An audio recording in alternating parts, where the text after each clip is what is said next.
2022 tire à sa fin et il y a une question qui doit vous obséder. Quel iPhone choisir? Eh bien pas de doute, vous êtes au bon endroit. En tout cas j'espère. Alors je sais ce que vous vous dites. Encore un guide sur les iPhones. Ce n'est pas le premier que je propose cette année, c'est vrai, mais cette vidéo sera un peu différente. Elle sera un petit peu différente parce que j'ai pris conscience qu'opposer des fiches techniques ne revêt pas grand intérêt. Enfin si, mais pas complètement non plus. Parce qu'au final, l'achat d'un iPhone n'est pas juste une question de caractéristiques ou de fonctions. C'est avant tout une histoire de budget. Je ne vais donc pas vous présenter le meilleur iPhone de l'année 2022, mais plutôt le meilleur iPhone en fonction de votre budget. Et d'ailleurs, si on présentera évidemment des produits neufs, on va aussi s'intéresser au marché du reconditionné. Mais je vous rassure, cette vidéo n'est sponsorisée par personne. Je sais, c'est triste. En tout cas, n'hésitez pas à me dire dans les commentaires ce que vous pensez justement de cette nouvelle structuration de contenu. C'est bien, c'est pas bien, c'est un peu bien. Dites-moi, maintenant, tout de suite. Et abonnez-vous.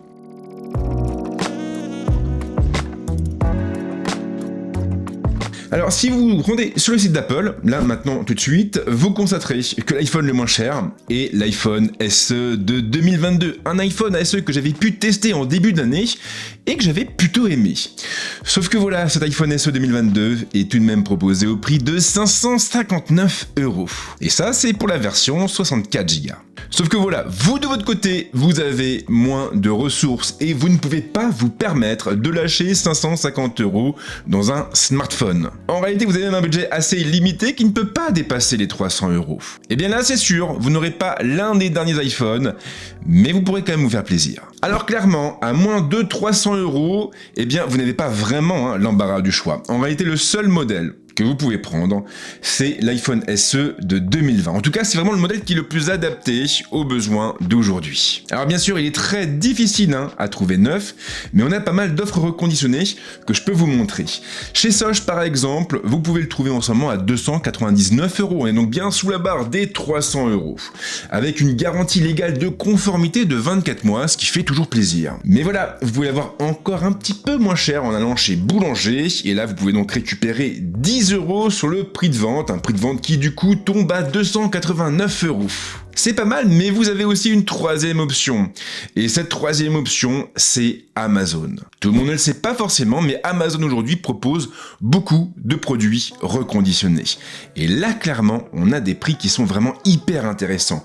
Pour l'iPhone SE de 2020, donc, qui est le modèle qui nous intéresse présentement, eh bien, on peut le trouver à 259,99 €. Et là, on ne parle pas d'une vente en marketplace avec un téléphone qui vient de Chine ou de Russie ou de je ne sais où.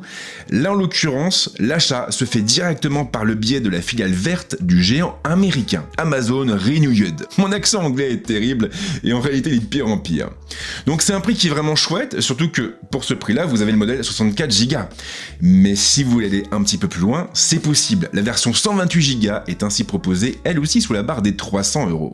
Et franchement, à l'heure où nos applications et nos jeux sont sans cesse de plus en plus lourds, eh bien partir directement sur un modèle de 128 Go me semble assez judicieux.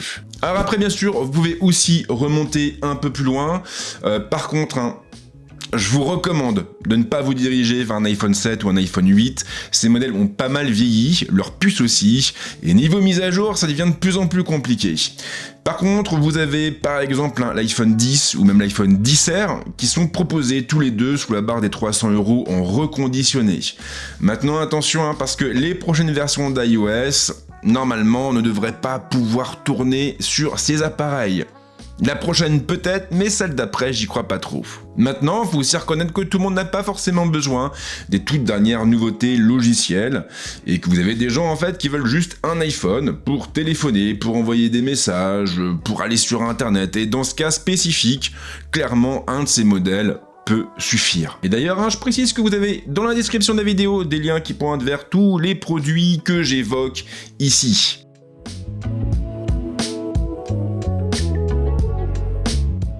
Alors après, entre 300 et 600 €, vous aurez beaucoup plus de choix. Et c'est logique, parce qu'on double quasiment le budget. Je suis hyper fort en maths. Donc là, clairement, le choix le plus évident, c'est de partir sur un iPhone 12. Sauf que, franchement, ne prenez pas celui qui est proposé sur le site d'Apple. Parce que celui-là, il vous coûtera 809 €. Et c'est vraiment une somme qui est hyper conséquente pour un téléphone qui a 2 générations, pas de retard, mais qui a 2 générations quand même derrière lui. Moi, je vous recommande, là encore, d'aller fouiller un petit peu sur des boutiques tierces et d'aller fouiner surtout au niveau des produits reconditionnés sur Amazon. Alors pourquoi Amazon? Parce que clairement aujourd'hui, vous avez des prix qui sont hyper attractifs et vous avez surtout pas mal de garanties que n'offrent pas forcément toutes les boutiques spécialisées. Et d'ailleurs, si vous voulez partir sur du reconditionné, je vous recommande chaleureusement de bien vous renseigner sur la boutique, d'aller regarder, d'aller lire les avis des internautes pour être sûr de ne pas vous planter de crèmerie.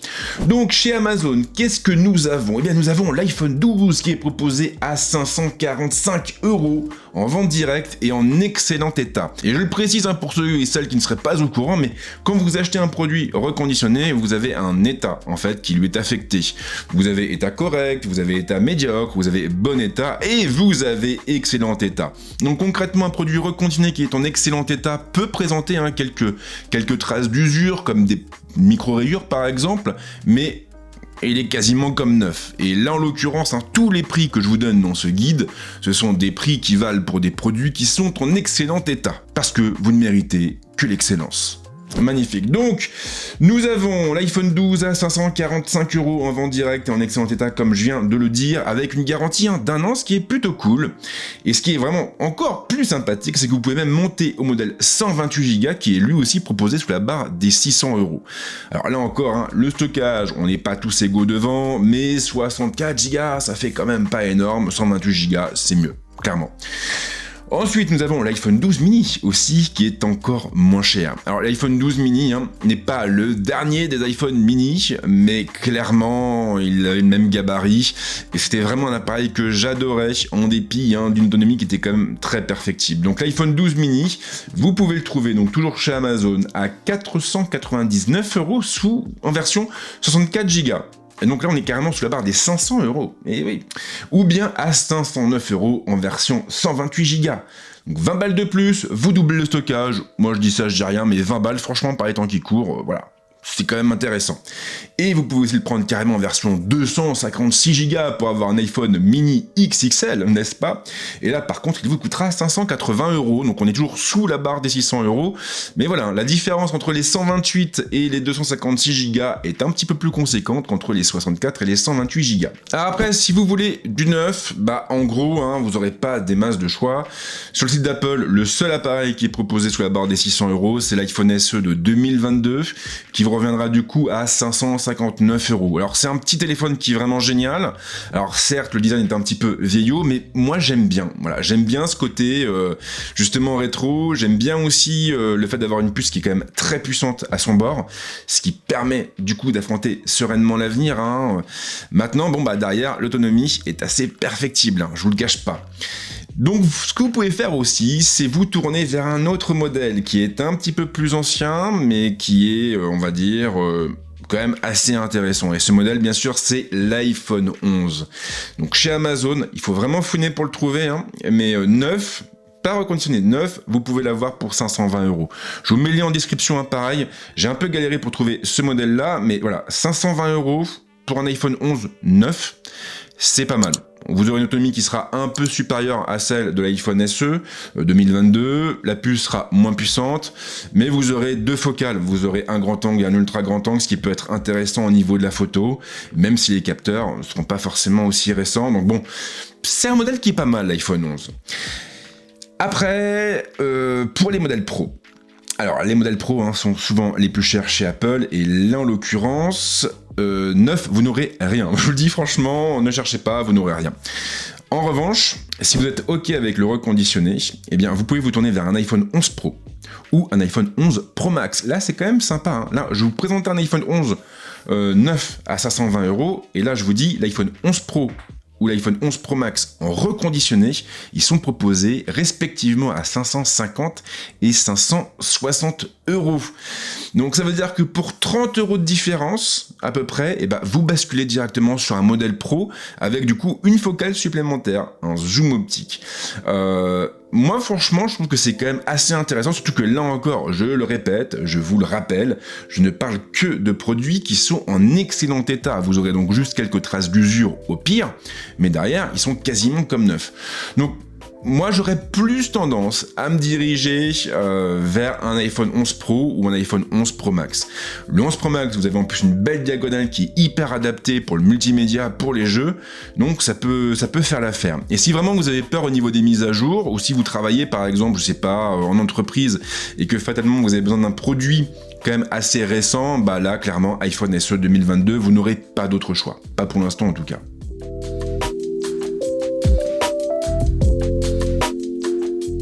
Ce qui nous amène à la tranche suivante, à savoir celle qui est comprise entre 600 et 1000 euros. On commence déjà à atteindre des sommes quand même qui sont assez intéressantes.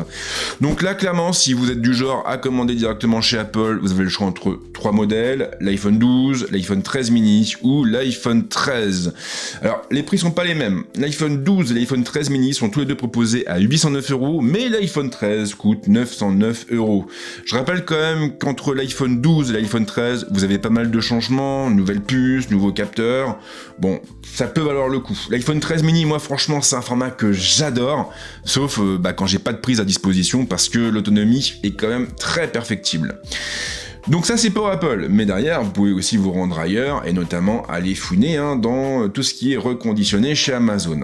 Et là, attention les amis, toujours avec un budget situé entre 600 et 1000 euros, vous pouvez choper un iPhone 13 Pro ou même un iPhone 13 Pro Max.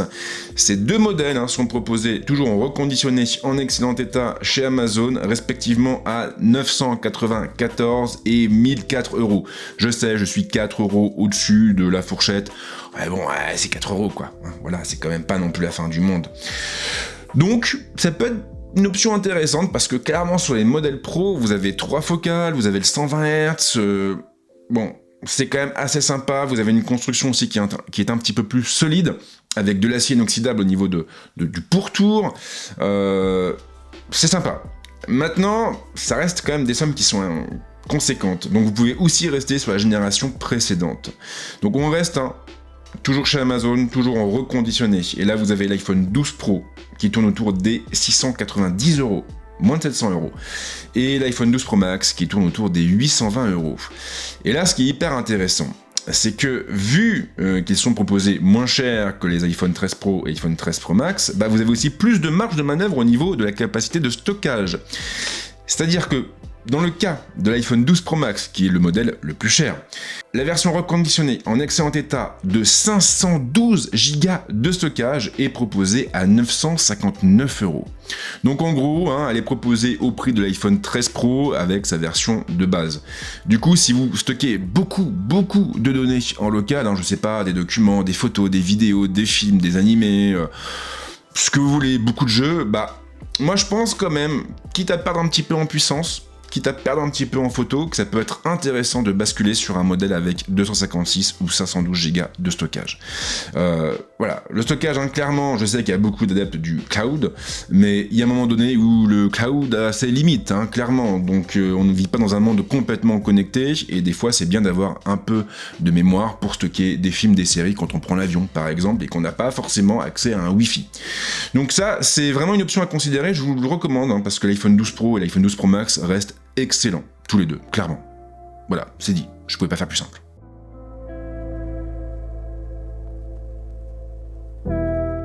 Alors après, au-dessus des 1000 euros, vous allez me dire, c'est facile, je prends ce que je veux. Certes, c'est vrai, mais c'est pas parce que vous avez de l'argent que vous devez le dépenser n'importe comment. L'iPhone 14, par exemple, je l'ai dit, je l'ai redit, je l'ai répété dans toutes mes vidéos quasiment, dédiées à l'iPhone, ne sert à rien. Il est inutile, il est comme le H de Hawaï. Alors certes, vous avez des fonctions qui n'ont pas été portées sur l'iPhone 13 parce que Apple, ils sont un petit peu malins, c'est aussi une façon de vous pousser à changer de téléphone, mais techniquement parlant, on est vraiment sur des offres identiques. Vous n'aurez pas de gain significatif en basculant sur un iPhone 14, sauf qu'il vous coûtera bien plus cher. Donc moi, je préconise de rester sur un iPhone 13 ou même de prendre un iPhone 13 Pro qui vous reviendra quasiment aussi cher que l'iPhone 14. Oui, j'arrête pas de bouger avec mes mains, c'est un peu compliqué, mais voilà. En revanche, l'iPhone 14 Plus, eh bien, avec un peu de recul, et après l'avoir testé pendant pas mal de semaines, pendant 2 semaines en fait, donc c'est bien, c'est pas énorme mais c'est bien, pour moi, ça peut être un choix vraiment judicieux, pour plusieurs raisons différentes. La première, c'est qu'au niveau de la prise en main, il est vraiment exceptionnel. Enfin, exceptionnel. Pour un iPhone, je veux dire. Concrètement, quand vous voulez taper sur du 6,7 pouces, chez Apple, vous n'avez pas le choix, vous devez vous orienter vers des modèles Pro Max. Sauf que les modèles Pro Max, ils ont donc leur gros module photo, bien sûr, mais aussi et surtout un châssis en acier. Et le châssis en acier pèse son poids. Donc vous arrivez en gros, je crois que ça doit être à 240, 250 grammes, voire plus. Et au bout d'un moment, franchement, quand vous le manipulez d'une seule main, vous êtes dans le métro, dans le train, ce que vous voulez, bah c'est chiant. Clairement, c'est chiant. L'iPhone 14 Plus à la même diagonale, 6,7 pouces, mais il est beaucoup plus léger.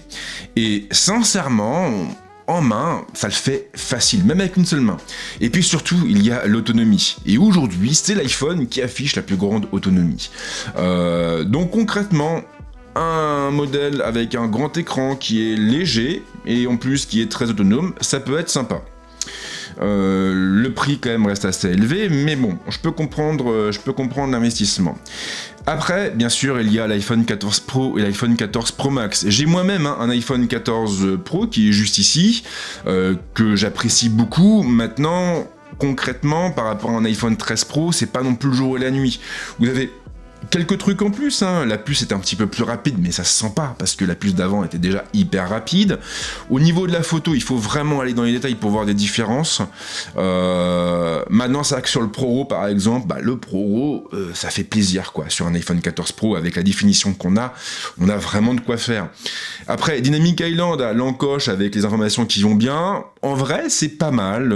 Moi, ça me permet, par exemple, de mettre en pause la lecture d'une vidéo sur YouTube, quand je suis en train d'écouter une vidéo, pas de la regarder, de l'écouter. Voilà, comme maintenant j'ai un abonnement YouTube Premium grâce au Pixel 7, et bien ça me permet du coup d'écouter par exemple des podcasts, des émissions, des trucs pendant que je fais autre chose. Donc là je peux mettre en pause directement par le biais de Dynamic Island. Vous avez tout ce qui est Live Activities avec le suivi des scores de vos équipes préférées. Bon, ça j'utilise pas parce que je ne suis pas du tout la Coupe du Monde ni aucune autre discipline sportive. Mais voilà, puis il y a plein de trucs, minuteur, machin, c'est assez sympa. L'écran de verrouillage, en revanche, toujours allumé, je ne l'utilise plus du tout, et si j'en crois le sondage que j'ai lancé sur Twitter, c'est votre cas aussi. Donc l'iPhone 14 Pro, iPhone 14 Pro Max, oui, mais pas pour n'importe qui non plus. Franchement, la plupart des gens pourraient rester sur un iPhone 13 Pro ou un iPhone 13 Pro Max, ils verront pas la différence. Si c'est juste pour avoir un point son, ça vaut pas le coup, quoi. Concrètement, pas du tout. J'ai mal à la gorge. Qu'est-ce que nous avons d'autre? Ah oui, alors ça aussi c'est hyper important. En fouinant justement pour réaliser cette vidéo, je me suis rendu compte qu'il y avait quand même pas mal de promos qui étaient intéressantes en ce moment. Alors vous avez Boulanger qui propose des réductions sur les iPhone 14, iPhone 14 Plus, mais bon l'iPhone 14, et c'est pareil chez Amazon. Chez Amazon par exemple, l'iPhone 14 Plus, actuellement il est proposé à 1080 €.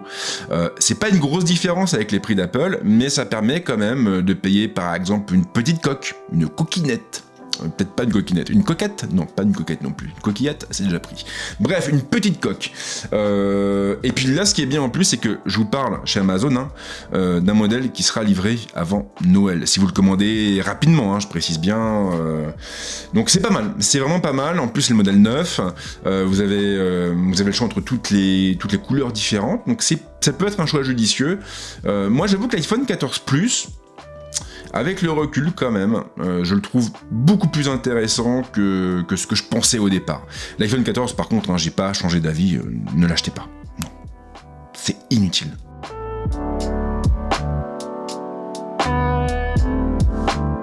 Voilà donc pour ce petit guide d'achat d'iPhone fin 2022, j'espère qu'il vous a plu, bien sûr. Comme à chaque fois, si vous voulez me soutenir, inutile de m'inonder avec des dons PayPal, franchement arrêtez, ça met vraiment mal à l'aise, ma comptable aussi d'ailleurs. Donc au lieu de faire ça, vous lâchez un petit like, vous lâchez un petit partage, on laisse un petit commentaire pour dire « Oh, j'aime beaucoup cette vidéo » ou « Non, je t'aime pas, t'es vilain, t'es moche, je te déteste ». Peu importe, de toute façon, ça fera quand même remonter la vidéo dans les SERP. Et puis bien sûr, si vous aimez mon contenu, bah abonnez-vous, ce serait quand même dommage de passer à côté de mes prochaines vidéos. Et justement, les prochaines vidéos, je ne sais pas quand elles vont sortir, parce que je vais prendre des vacances à la fin de l'année pour me reposer, voilà, me reposer. Et du coup, je reviendrai genre vers le 15 janvier, un truc comme ça. Donc je ne sais pas si cette vidéo-là sera la dernière de l'année ou pas, mais bon, bah en tout cas, abonnez-vous quand même, hein. c'est gratuit, hein, voilà. Mais si vous le faites, pensez à activer la petite cloche.